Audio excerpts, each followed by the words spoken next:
Welcome to Grace Notes, the weekly community affairs show with Town of Yorktown Supervisor Michael Grace.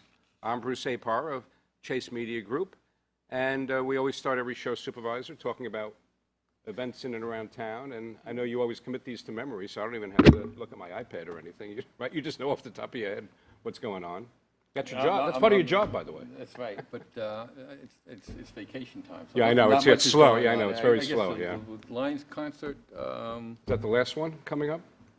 I think is it coming up this weekend? And then on the first Sunday in September, I believe, and that's going to be Yorktown's own class action, which is... Oh, right, yeah. That's going to be great, yeah. Gary Cusano, yeah. And Judge Lagonia. And right, Judge Salagonia, right. Mike Latini. And, yep. And hope to have a big crowd for that. Gary and Class Action do so much for the community. They're always playing. Yep. They contribute all the time. Relay for Life. He does an awful amount. I know he does a lot of work. They play for that. He played at the Survivors Dinner. For Relay. So, and they're a great band. So come out and enjoy that. Town board's no meetings until September 2nd. Oh, okay. So after Labor Day. Yeah, and then you have in September there is a primary. Right, 9th, September 9th. Yeah, right. so I encourage those people. I encourage everyone in those particular parties. I know there's a Republican primary for New York State Senate. Right. But so if you have the power of the vote, use it and come out and vote. And September. And then September 14th at the Jefferson Valley Mall is the Jefferson Valley Mall Community Day. Yeah. And we also have the I think it's the tractor parade on the 8th. Oh, the Grange Fair is coming up. Yeah. And the Grange Fair, the tractor parade. Right. And last year's tractor parade was great, and it really is it pays homage to this town's agricultural past. Yeah. And we history is very important, and it's a big part of our history. There's still working farms in and around Yorktown. Right. And we love to see them being supported. And one way you can support them is come out to the tractor parade and actually go to the Grange Fair, which is a great annual event as well. Oh, yeah. So and it's that weekend, the Grange Fair. It's like the 14th. It's around that weekend, it's right? The 5th and 6th. Oh, 5th and 6th. 5th, Grange, yeah. Oh, Grange, 4th, 5th, and 6th. Right. Yeah. 4th through 7th. That's what it is. Yeah. I was adding a 1 in front of it, but yeah, that's one. And we also want to welcome our guest, of course, Kevin Clement, who is the New York State Chapter Director, right, Kevin, of the Pediatric Hydrocephalus Foundation, and your daughter, Carli, right? Yes. Welcome, Carli. Thank you. Thanks for having us. Yeah, and speaking of events going on, we know you have the September 20th fundraiser that you really, I know, have done a tremendous amount of work putting together at DeVito Field. And I think at this point, everybody knows what's been going on in recent weeks with the ALS Ice Bucket Challenge. Yeah, it's right? been a lot of fun for a lot of people. Yeah, I mean, I know you've been on. I mean, every town official has been on it, right? And even the shadow supervisor, Mary Capoche, has been on it too. And so we just want to help promote that actually, and then tie into the Pediatric Hydrocephalus fundraiser that we're going to be talking about by showing this very mercifully short video. And so, Tom, are you ready? Are you ready for the humiliation of at least one of the Grace Notes people? Hello, land lovers. I'm Bruce Apar, and I was nominated to get drowned in ice water by my good friend, or my former good friend, Tony Frisco. And I am nominating Kevin Clement, who is the New York State Chapter Director of the Pediatric Hydrocephalus Foundation, and Bill Primavera, who everybody knows in Yorktown, and another person everybody knows, Chris Shara. And I'm going to be donating, of course, to ALS, and in honor of Kevin and his wonderful daughter, Carli, who also donated locally to the Pediatric Hydrocephalus Foundation. So, ready over me. Remember, I thought we're the chosen people, not the frozen people. Whoa! Okay, so anyhow, we just wanted to remind everybody that if you haven't done it yet, There's still time, right, to take the ice bucket challenge. Yes, and you know, it is great fun. Yeah. But on a very serious note, I mean, it's a very serious affliction. Yeah. And a lethal one. Known as Lou Gehrig's disease, Yes, because he of course And is. it's a horrible affliction. Yeah. And a good buddy of mine in college whose father succumbed to it, and it really is a torturous way to kind of end your life. Yeah, yeah. So it's great that it's bringing awareness to the disease, and they're raising substantial money, which is a very good thing. And it always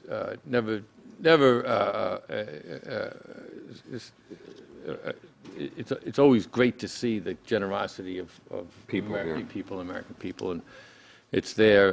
And I always talk about it in Yorktown. You know, it's you know, the exceptionalism that is Yorktown. We're constantly, there are always people out there giving and taking up the banner for Yeah. very good causes. And just like our guest tonight, Right. which is again, you know, Yorktown is really an exceptional town with exceptional people in it that Yeah. have a certain amount of charity, compassion, and generosity that really rivals any other community that I'm aware of. And by the way, now that I'm dried off, I can take off this towel and just put on as a costume for the effect. Was we just did this. We just did the Ice Bucket Challenge along with Dan Ciarcia that we want to mention as well. So, and if you go to Facebook, you can see everybody. And I want to say, Eric DiBartolo, I think, was the first one that I saw doing without a shirt, so he inspired me. Although he looked a lot better than I did. Yeah, I think he was poolside. Yeah, right, okay, well, yeah, I know. He was appropriately attired, let's put it that way. Anyhow, Kevin, let's talk about the condition of pediatric hydrocephalus, because I was looking over the information that you put together, and I was really, I guess I didn't realize, I was taken aback about some of the statistics. And I mean, for one thing, that it's commonly known, I guess people would recognize water on the brain. I didn't realize it's the same condition. Yeah, that's the true definition of it. It's excess cerebrospinal fluid that collects in the brain and doesn't find its way out through normal channels. Right. And as you mentioned, it affects a lot more people than people know. It's 1 in 500 live births are traditionally affected by this illness, and it's sad because it doesn't have the awareness of some of the diseases, and that's really what we're focused on, is helping people understand what this illness is about, what it means to live with it, Right. and the toll it takes on the children and the adults that have it. And one of the bullet points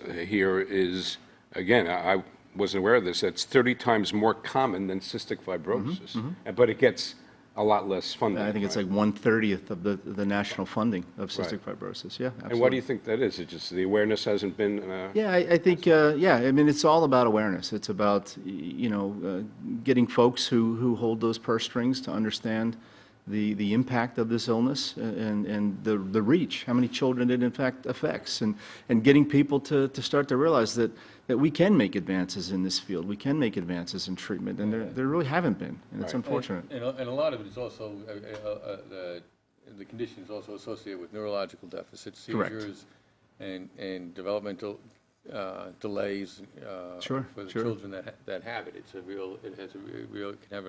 There's a lot of morbidity associated. Sure, it is oftentimes associated with other illnesses, and we're starting to see it now in soldiers that are coming back from combat that have traumatic brain injuries. They develop hydrocephalus because of the damage to the brain. Right. And So it's not necessarily something that you're just born with. no, develop. it's acquired through accident, through just age, and there's 70-year-old people who acquire hydrocephalus at late ages, and there's children that are born with it. There are children that are diagnosed in the womb with it, so it affects a broad range of people, and we're starting to see more, certainly in our troops that are coming back from service, coming back with traumatic brain injury and suffering from hydrocephalus. And how old are you? I just want to ask, how old are you? When I got diagnosed, or? Well, now I Oh, was. right now I'm 16. And when you were diagnosed? I was diagnosed around 5 months. And I mean, and the astounding thing that I read, and I could relate in some ways to this with our son Harrison, but you've had 50 50 Yes. brain surgeries, which is unbelievable. And I know we were talking about this before, and I have to tell you from my own experience, you learn this sometimes, unfortunately, the hard way in your family, but nobody is tougher or stronger than children Yeah. who are affected by certain things like this. I mean, it's very really true. it really is The true. resiliency They're, is- they're like tougher than any adult I know. Yeah, I dare you to try to keep her know. down. Yeah, literally. It's true, yeah, I know. I've seen it myself. The Yeah, day it really after is. surgery, she's out of the hospital running around wanting to Yeah. play volleyball or basketball or what have you. It's very Just, difficult. You know, I deal with a lot of this in my law practice, because we do personal injury, we do medical malpractice work, and you see, you know, kids with hydrocephalus and other pediatric problems, you know, neurological, sometimes related to birth and, you know, and sometimes to, you know, improperly handled, you know, and improper obstetrical care. But to your point, you know, and I've had clients that have had, you know, global developmental delays, and, you know, it takes a huge toll on the family, but the one thing it always seems to do for me, it always restores my faith in human resilience. Yeah.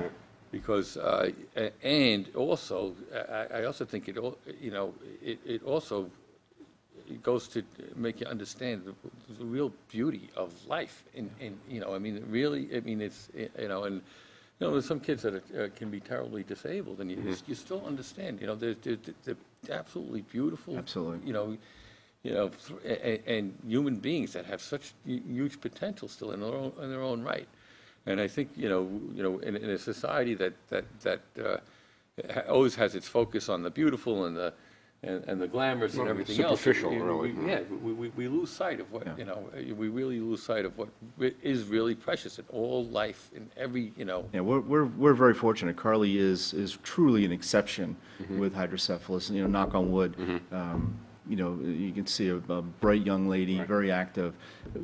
We meet children all the time that are far worse off than Carli, that, you know, suffer from hydrocephalus and have had infections that have gone to their brain, that for one instance of an infection, the child was fairly normal. They get an infection, it goes to their brain, it affects their motor skills, it affects the way they speak, they don't speak anymore.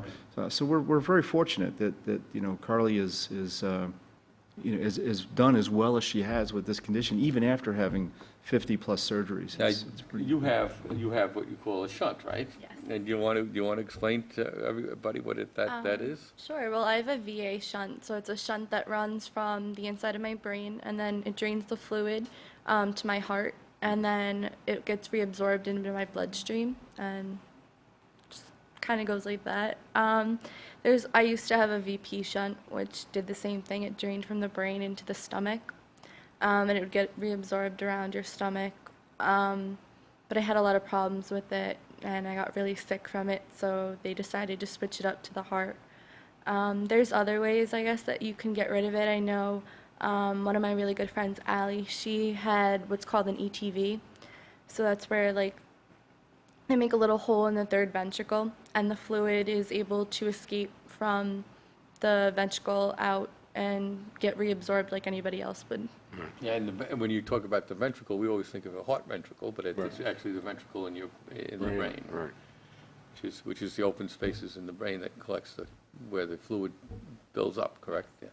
And without the drain, the actual effect is that fluid builds up and it actually presses the brain Compresses, against the right. skull. Yeah.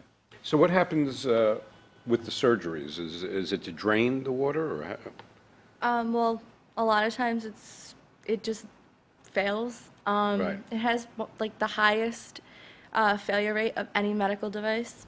Oh. So in the first 2 years, there's a 50% failure rate, Wow. and it only goes up from there, You mean unfortunately. with the shunt? Yeah. And the shunt's just really, it just acts as a little tube. Yep, A it's little just a tube that little just, tube. it's just like, it's a gutter. There's Like a rain a- gutter, right? right. Whatever, a liter or whatever. There's a valve attached to it as well. When the pressure builds up, that valve opens up, and you know, you know, when you think about it, for a medical device, it's actually fairly complex because it has to take into account position. You don't want to sit up and have it drain faster because you'll get an over drainage headache. You don't want to be laying down and have it under drain because then you'll get another headache. So it's a fairly complex system. And what happens is a lot of times it clogs. You have little, they're called cilia inside your ventricles that actually create the cerebral spinal fluid, and a lot of times they'll break off and they'll clog the tubing. And when that happens, the pressure isn't relieved properly, the brain starts to get pushed, bad headaches, vomiting, if you wait long enough, comatose before surgery. And that's when you're back into the hospital. Yeah. And you've just recently, right? Have you just recently been hospitalized on a? No, actually, this has been one of my longest spans, I guess, without any surgeries or anything. Oh, that's great. Oh, good. Yeah. Great. And are there restrictions on you, are there restrictions on your activities as a result of? No boys. That goes without saying anyhow, but. Yeah, right. It varies on a lot of people. I know for me, I know I just have to be careful on certain things. Really, scuba diving, I know that's always been Oh, a yeah, no. right. There's really no, I guess, limitations. I mean, obviously you'd think boxing, Right, probably yeah. not something you want to do. Right. Hockey was always something no. Skiing? Football. And your daddy doesn't have to box either, as long as you keep the boys away, so, right? That's true, too, yeah. That's right. Yeah, she's, it's one of those things that there's really no rhyme or reason to why it fails. Yeah. Hers happens to be made out of titanium, so it's very durable. Getting hit on it's probably not going to hurt it. It's probably not good for it, but it's not going to hurt it. Anything with pressure, unpressurized cabins, scuba diving, you're probably not going to be able to skydive from 15,000 feet. But, we're very fortunate. There's very few limitations. So tell us about what the upcoming event's going to be. Oh, so we're going to do a family fun day and a walk at Jack DeVito Park and Track. So it's September 20, right? September Yeah, just 20th, make yes. sure everybody knows. And that is a Saturday. Saturday, okay. And we're hoping to have lots of vendors and different sponsors and things that are going to come out and help us raise awareness. And we're going to have different families. Hopefully we're going to have one of my surgeons come out and talk. Oh, nice. Yeah, and we're hoping that we'll just have a good day where everybody can have fun. The town's been great. We've been working with the town. They secured Jack DeVito Field for us, which I think is a fantastic place to have it. Great visibility. We're excited to have it there. We're going to have entertainment. We're going to have food. We're going to have kids' activities, face painting, guest speakers. Some of the dance companies in town are going to do really? some exhibitions for us nice. as well. So we're real excited about that. We do have some slots open for entertainment. If there's people out there that want to partake, they want to come down and play guitar, sing, How do they dance. contact? They contact you, Kevin? Yeah, they can actually go to carlisangels.org. Okay. It's CARLI, angels.org, and then there's all kinds of contact avenues there. They can send Carli an email. They can send myself an email at K Clement, CLEMENT, at hydrocephaluskids.org. Right. So we'd love to have vendors, anybody who wants to come down and sell a product, sell a service, partake in it. We'll work with you to set up a booth at the event. We think it's going to be a lot of fun. We're looking forward to having a lot of people down there. It's going to be a great opportunity to go out and engage the community. And what are the hours again on Start- September 20th? Yep, 11 to 3. Right. And there's websites too, right? I mean, you mentioned there's hydrocephaluskids.org. There's carlisangels.org they can go to. Yes, Right? those are the two main ones. The hydrocephaluskids.org is the website for the Pediatric Hydrocephalus Foundation. carlisangels.org is a community that Carli started about a year ago. Right. And it's designed to really be a very positive, very loud voice for the hydrocephalus community. And she became very active about a little over a year ago. And went off and did a Facebook page, and then we had a web page designed and built for her, and the banner we had built for her, and she's participated in a number of events. We were at the Community Day here in Yorktown. We Yeah, had a booth yeah. there. We participated in that, and it's been a great avenue for her to get out and really find a purpose and drive some awareness from her perspective, which is unusual.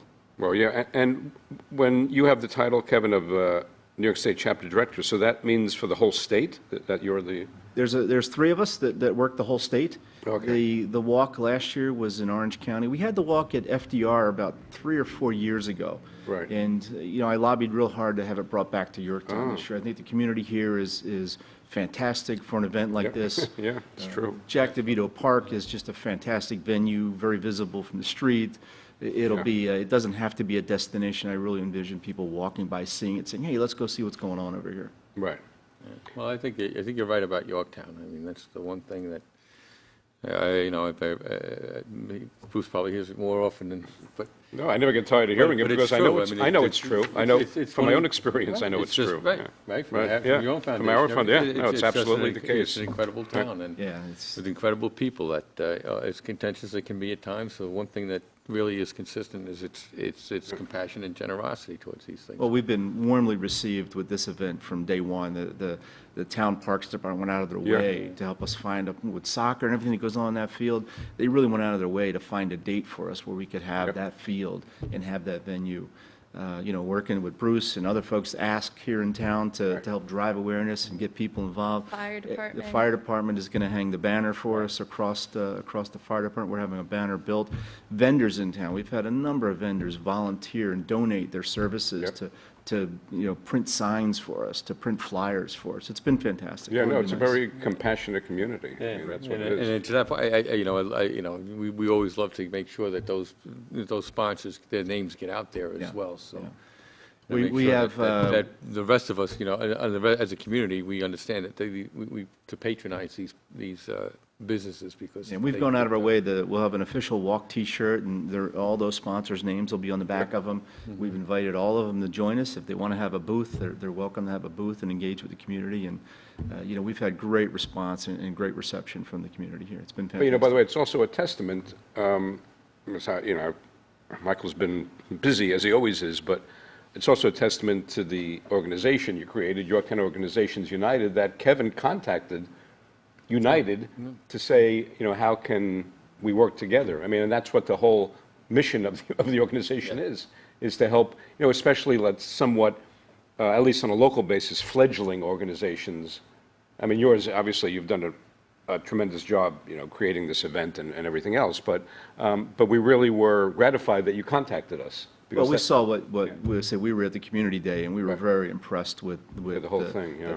the folks who showed up, the people, the engagement, people coming by the booth to talk to us. And so one of the first things we did is, we reached out to Bruce and, Yeah. and the folks had asked and said, we'd love to work with you guys to help build this event up to be. Right. I told the folks that asked, if it's half as nice and half as big as community. that one, I'd be happy. Yeah, no, Exactly, I mean, to Bruce's point, we're our fledgling little, community outreach organization is the Yorktown Organizations United, and the whole purpose behind that is to help support, all the non-for-profits, the fundraising, the military faith-based organizations, and also to bring in new people, new blood, Right, and to expand, because Yorktown is it's very rich with people that have compassion and great generosity. Very true, very true. And just to help them along towards things, but. Do you get involved with the school and this, or is it? Well, actually, I got really involved with my elementary school that I graduated from, and that Jack goes to St. Patrick's. Okay. They did a dress down day. They were really gracious with that, and they raised over $500. Wow, nice. And then we had a family, the Platt family. I guess one of the students, their uncle, has hydrocephalus. So when they heard that they were doing the dress down day, he matched the amount, Oh, wow. and we were able to give the PHF a check for over $1,000. Oh, nice. Very nice. Very nice, yeah. So it was really great with Yeah. that. We're hoping to get Kennedy involved, but we'll see how that goes. Is that where you're going? Oh, John F. Kennedy High School? Yeah, I'm going to be a junior, so Oh, we're great. hoping that we'll get them Good.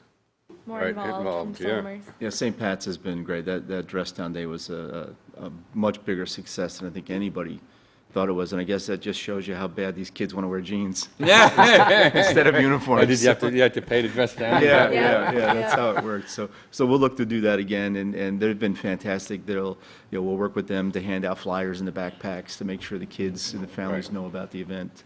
the Yeah. week before. So it's been, as I said, it's been fantastic. And, you guys inviting us here to talk No, of about it has course, been that's- fantastic. Bruce immediately reached out and said, this is exactly what Right. we want to do. This is exactly. Oh, it is, that's how we all work together and give back to each other, that's just the way it is. Yeah, because there's, it is, the whole idea is to, to expand that audience for everybody. Because I think there are, it's a community of, that there's a lot of people entering it, on an annual basis that are new to the community. And I always say we got the biggest small town in New York State, which Yeah. is really what it is. It's a big town, but in a lot of ways, what's so nice about it is it's still a cozy small town, and the people really start, they take care of each other. It does make it a lot easier. It's really nice. No, just like, it's like a testimonial, I guess, but, I think a lot of people are aware, our son Harrison, may he rest in peace, had dwarfism. It was very tiny, and I was asked 2 different times by 2 companies I worked for in a row to relocate to Los Angeles, and I said to them, I am not relocating my son. I said, he is so happy where he is, and he's so accepted. I mean, that was really the reason. yeah. We were amazed how he was never given any problems by other kids, the way they sometimes might tease a little kid. Never. And I said, I am not living anywhere but Yorktown. That's really how I felt. Yeah. Because you're not going to find this everywhere. And, and it's really important, particularly with Carli. She missed, I think, 45 days of school last year.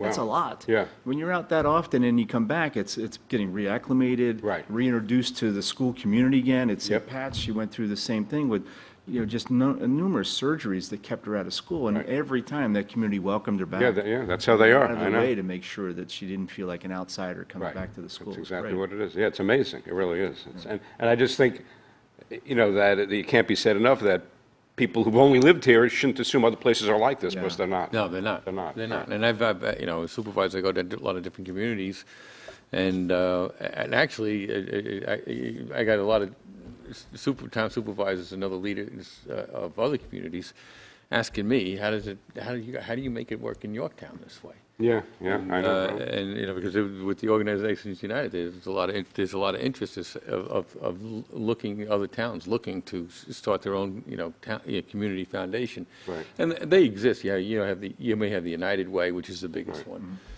but they don't necessarily foster or focus on really the kind of grassroots, very local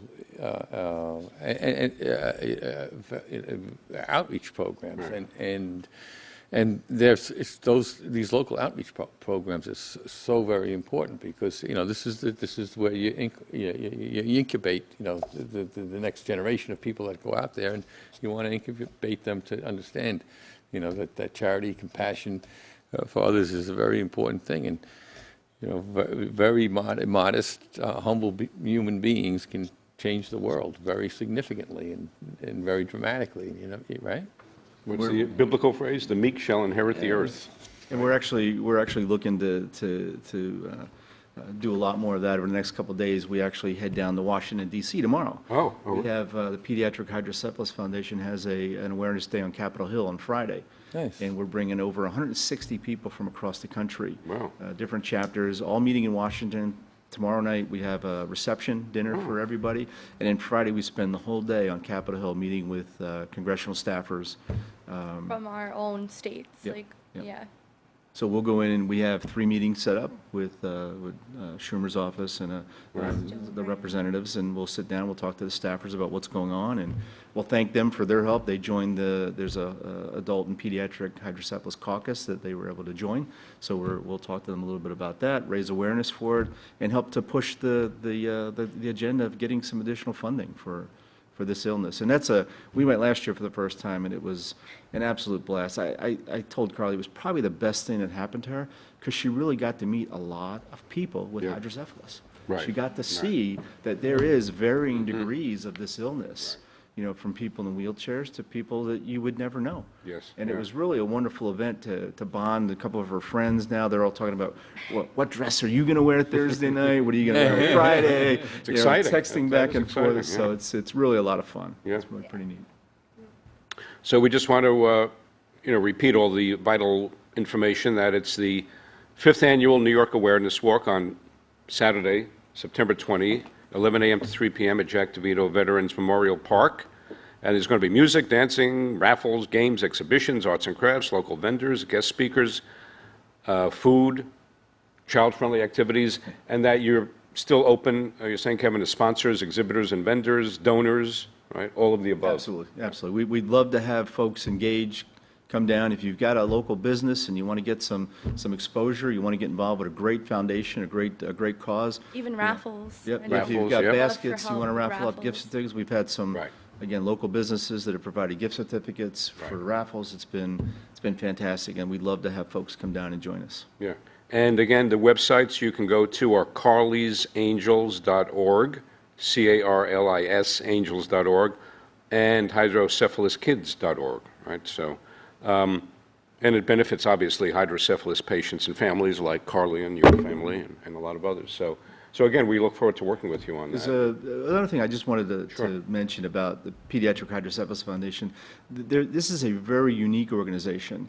No one takes a salary. Everyone in this organization is a volunteer. They do it based on passion. Obviously, I believe all of them have children with hydrocephalus. Right. They work tirelessly. The president, Kim Illions, and her husband, they work tirelessly to put these events on with no salary. They take no salary. He has a full-time job. This is what she does all day long, and it's really, for me, when I was asked to join, I did a little bit of research. I looked at it, and one of the things that appealed to me was they don't have the bloated salaries, the overheads. Right, yeah. We work out of our homes. You know, we use fundraising to pay for flyers and stuff like that. We don't. They don't have office spaces Right, that they have to yeah. worry about renting or Right. anything, so all the money goes to research and different projects that are being done. I know Dr. Madsen at Boston Children's did a few of Right. them, and they all go to research. For and such a helping small- Right, families. yeah, that's For important. such a small organization, if you saw the laundry list of research projects that they fund, you know, and they get, we get hundreds of applications every year that ask for funding, and we take every extra penny we have and provide it to these organizations to go out and fund it, because we want to find better cures. We would love to find a cure. We'd love to find a better treatment for this, and we're willing to do what it takes based on passion. This isn't about, well, I get paid $200,000 a year to be Right, ahead of right, this. yeah. We do it for free because I want to see my daughter have a better life. Right. Yeah, and the treatments is still, I mean, I'm glad you brought it up, because it really is, the refining treatments for any types of these conditions really is a matter of funding. Yep. Yeah. It is. And it truly is, and because some of it is, is relatively, the treatment is relatively crude Hydrocephalus is, I mean, It hasn't changed in over 50-plus years, the treatment. Right. Nothing. It's kind of remained, right? It's always remained the same. So, and I think it's, and that's why, organizations like yours are very important, because it's bringing awareness to it, not only the fact that the condition exists, but it's also very important to understand the morbidity associated with the condition Yeah. and its cost. And I think there's certain segments of our population in our society where we kind of easily dismiss them and their sufferings, just because it doesn't have a certain sex appeal that other afflictions. Yeah. Sure.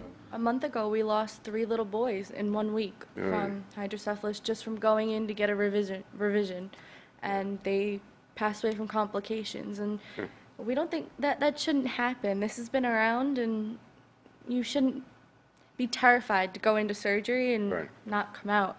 Right.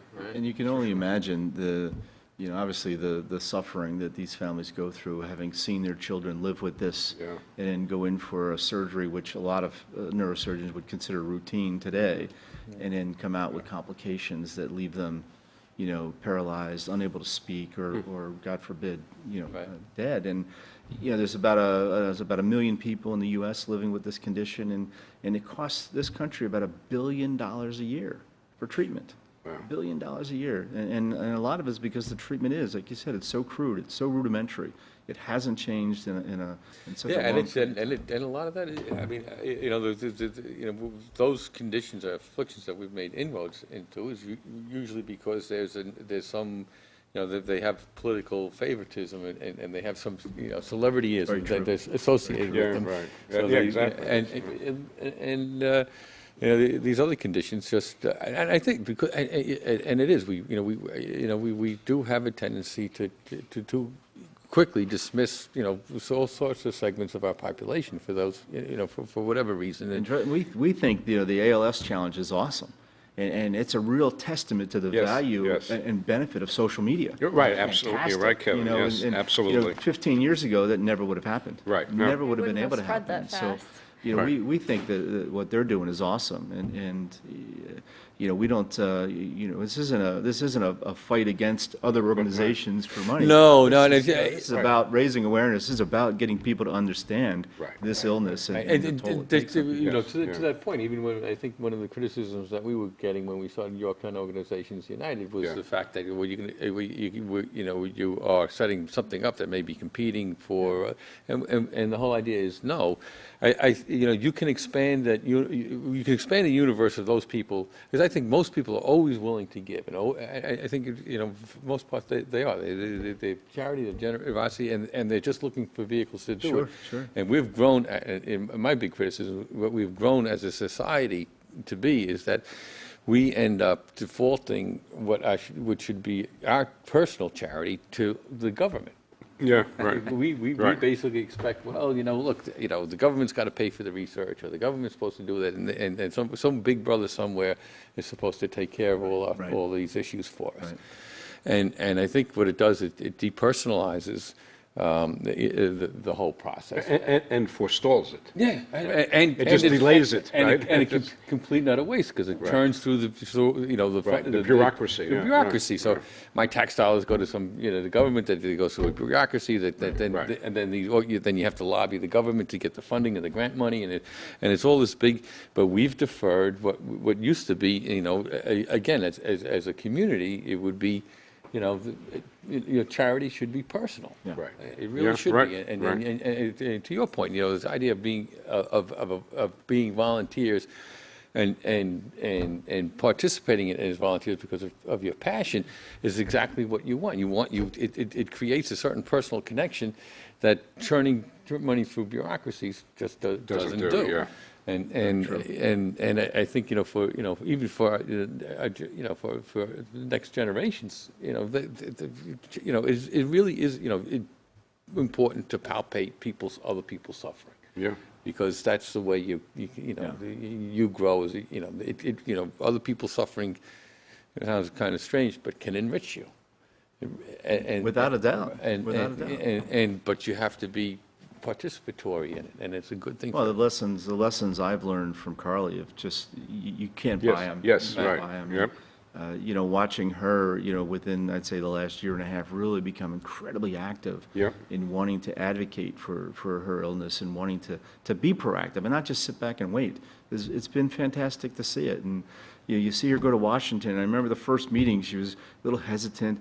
The second meeting, by the third meeting, you couldn't shut her up. And it's true. It's these personal stories that when you tell them, people get it. People understand it. Yeah, and it's much more compelling when it comes from, Absolutely. a young And- person. And the other thing it does, it removes any sense of shame, Yeah. which I think is Right. a completely worthless, Right. absolutely worthless emotion, Yeah.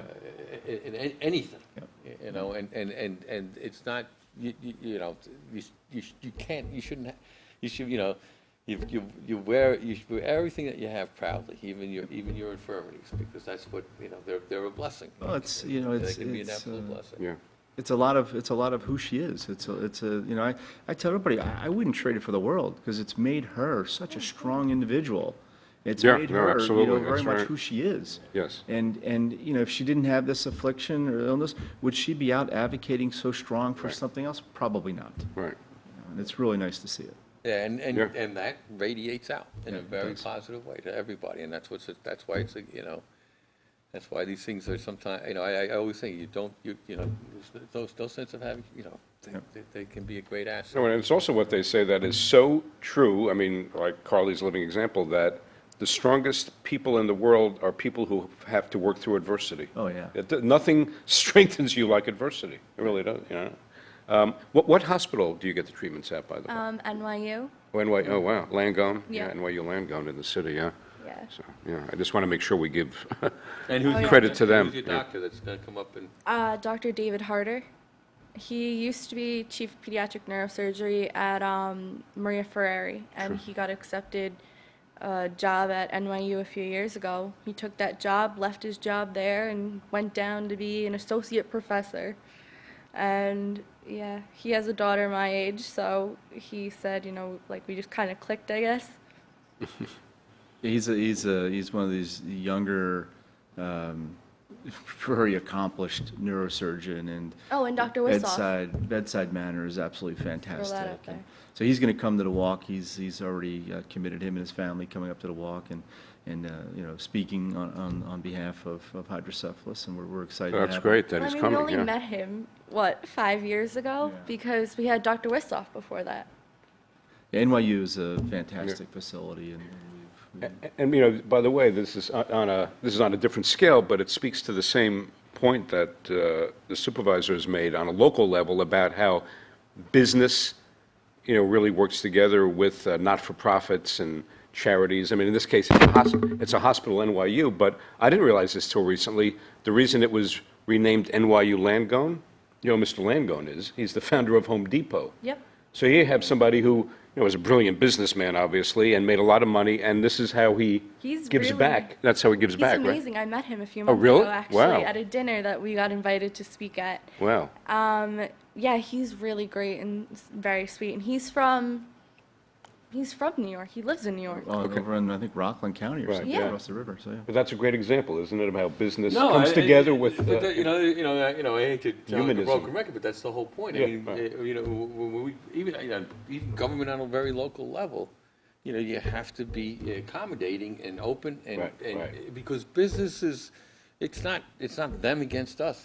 We're them all for we're us, all- right. Yeah, and I'm going to tell you, you go to this our business community out here is incredibly generous. I mean, Yeah. you talk about, you know, Rich Leahy and Atlantic Appliance. Every time I Right, go to yes, a fundraiser, the Rich Leahy's TV's there. You know, it's not always about money either. Right. right, exactly. And it's not always about money. It's about lending a hand. It's about volunteering. It's Right. about allowing us to put a flyer up in the Starbucks Yes, or right. in Edwin's. Right. You know, no one has said no to that. Yeah, And just and- openly said, please put it up, and Yeah. come back in a week. If it's not there, put another one up. And come Right. back in another week and put another one up if it's not And there. again, it makes it that's Fantastic. yeah, and that's And what it costs ma- nothing. It Right, costs and this is what makes Yorktown. special. And is exactly that, and I think that, you know, we all have to understand that we're all in, you know, we all rely on each other, you know, the private sector, the public sector, you know, the charitable organizations, the volunteer groups, just the reach out groups, just the little, the little associations, the clubs, the grievance, all these people that are out there just trying to, you know, make, you know, because we all, you know, none of us are immune from, you know, from having our dog days. They all come. That's right? what makes the culture, right? That's what makes the culture of this town so special. Is you know, everybody wanting to help out, you know, in any way they can. And you know, we know firsthand from the last couple of months, walking door to door, talking to people, and you know, everyone to a T has been incredibly receptive and willing to help in any way they can. It's been fantastic. No, it's great. Oh, good. We wish you great luck on the 20th. And we want to thank Kevin Clement and Carli Clement, and like Michael said, good luck on the 20th, and have a successful trip to Washington, D.C. Thank you for your That's- time. yeah. I So appreciate did you y'all. pick out your dress for Friday? Oh, I have two different dresses, yeah. Two different dresses, two different pairs of shoes, we're all good. Is that like a red and a blue dress, or no, it's not, not No, about, not about politics, And thank goodness. is your little brother coming with you? Yeah, he's gonna come. Okay. Oh, nice. You're, That should be- you're really being brave. I tell you, one of my fondest memories of last year was they give us a little packet to hand out to the staffers as we meet with them. And we were talking, and Jack was sitting next to me, and about halfway through the conversation, he pulls the stuff out of his pocket, he starts putting the packets together on the table, he stacks everything up, and he slides them in front of me like, Dad, don't forget to give these out. And it was quiet, Wow. he was just subtly did it, no one, Wow. he didn't start throwing things, put it out on the table, put it right in front of him, fantastic. How old is he? It was How old- great. He's 11. 11, okay. And these are really nice, by the way, these wrist bracelets that say Carli's Angels and Hydrocephalus Awareness. They're They're really pretty. Yeah. Yeah. So that's it for the show. Thank you for watching Grace Notes with Town of Yorktown Supervisor Michael Grace. I'm Bruce Apar of Chase Media Group. Be sure to watch us next time and every time because Yorktown is your town. Thank you.